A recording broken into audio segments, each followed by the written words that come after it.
I have a couple of friends who are expecting babies within the next few weeks, who've been generous in their reflections on the experience of transforming over the course of pregnancy from an individual to a symbiote, which is actually, I mean, it's something that I remember very vividly over the course of gestating my daughter. But it's beautiful to hear about firsthand from somebody who's just in the course of doing that right now, because it's an absolutely radical transformation. It's mostly intellectual when you've only just conceived and you know you're pregnant, but you're not even showing yet, and then you start to feel weird, and you get tired and you get sick, and then you want to eat weird things, and so I'm sure you've heard or read about all of the symptoms, but over time it's like your consciousness just divides in some indefinable way, and it's like you grow an extra limb. At least that's what it felt like to me. A sense of being inseparable from, symbiotically linked to another being who isn't you but is also you, and that doesn't stop when you give birth. It doesn't, you just because this little person is on the outside, that visceral sense of being connected to them doesn't go away. My mum, who's now 72, tells me that it never really goes away, and she still sometimes lies awake worrying about her children, even though most of them are now in their 40s. And which is kind of as you say, it's a sense of, as a pushback or a place to stand, which is radically resistant to the collapse into the moment and the collapse into selfhood. It doesn't really get much more radical than doing something which makes you literally, concretely interdependent and no longer an autonomous person as such.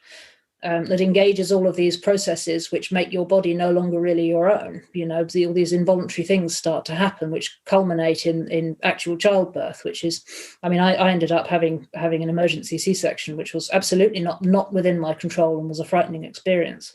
But even natural childbirth, that goes well, is an overwhelmingly involuntary experience. And there's part of becoming a mother is an experience of radical letting go, in a way which is deeply countercultural in the context of the selfhood that the machine wants to offer all of us. So yeah, I think preparing for that has perhaps never been more difficult for women than it is in the 21st century. But also doing it has something quite kind of revolutionary about it,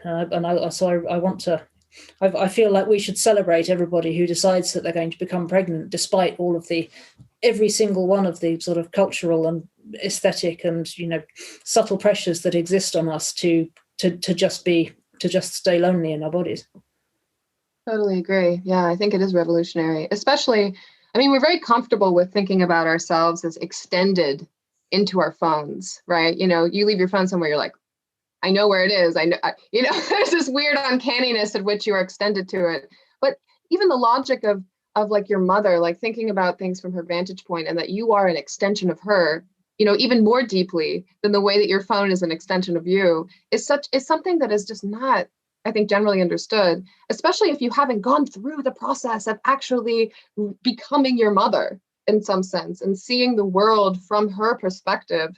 And I think the fear here is that, once you've experienced that, once you've been transformed by it, how do you release your child out into the world where they're just going to get eviscerated by a world that doesn't understand that there is these bonds that link people and keep them in this world of mutual interdependence and meaning making, and it is very intense. And I think that that's why, like, this idea of thinking from the perspective of the mother and the mother's interests, you are then thinking about the world in which your children will live, and thinking ahead to when they will come of age and when they will be facing the same types of vulnerabilities and the same world of which you face when you're a mother holding them in your arms.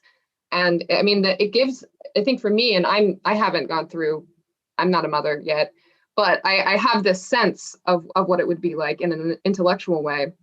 And it makes me feel a sense of urgency, I'm like, oh man, like, what is this world, and what's my ethical obligation to what's my position here? Because what's the world of which I'm going to have my extended beings, around and wandering around. So I see that in your work as well. I guess it's the I've found myself. I've been surprised in some ways by the kind of mother I've turned out to be, because it's not in some ways. In some ways, in some ways it's what I expected, and in some ways it absolutely isn't. There's a sense in which you do just have to let go a little bit.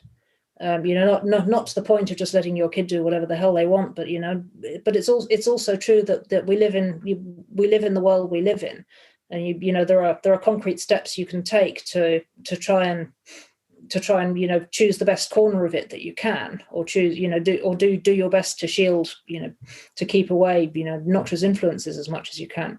My daughter is going to absolutely hate me as she gets older, because I will prevent her from having a smartphone for as long as is humanly possible, ideally well into her teens.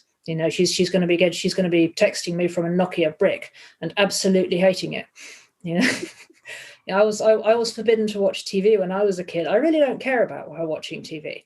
I'll curate what she watches, sure. She'll get no Nickelodeon if I can avoid it, and I'll keep a very sharp eye on YouTube. But she can watch plenty of TV as long as it's carefully chosen. I'm not so bothered about that. But what I won't have is her roaming around on the internet at the age of 9 and discovering Instagram and the very, very many infinitely more unsavory corners of the internet, downhill from Instagram. So she's going to hate. And so there's that. But also the influences that come from the world are not something you can do anything about. I mean, the messages that come from Disney give me the rage, and I could spend another 3 hours boring you all with my cultural deconstructions of Disney. But I'm not going to go there.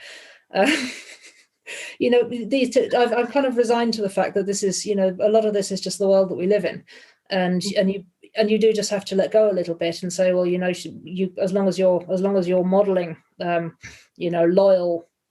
loyal, serious, committed, thoughtful relationships in your own life and in your own relationship with your other half, and doing your best to provide them the most stable and loving home environment you can. That really is the best that you can do, and to an extent, you just have to trust your children as well. But that's not to say, just give them no moral instruction. But that's sort of taking for granted that you will be giving them moral instruction. But I certainly don't think the ominous state of the world is an argument against having children. Quite the opposite.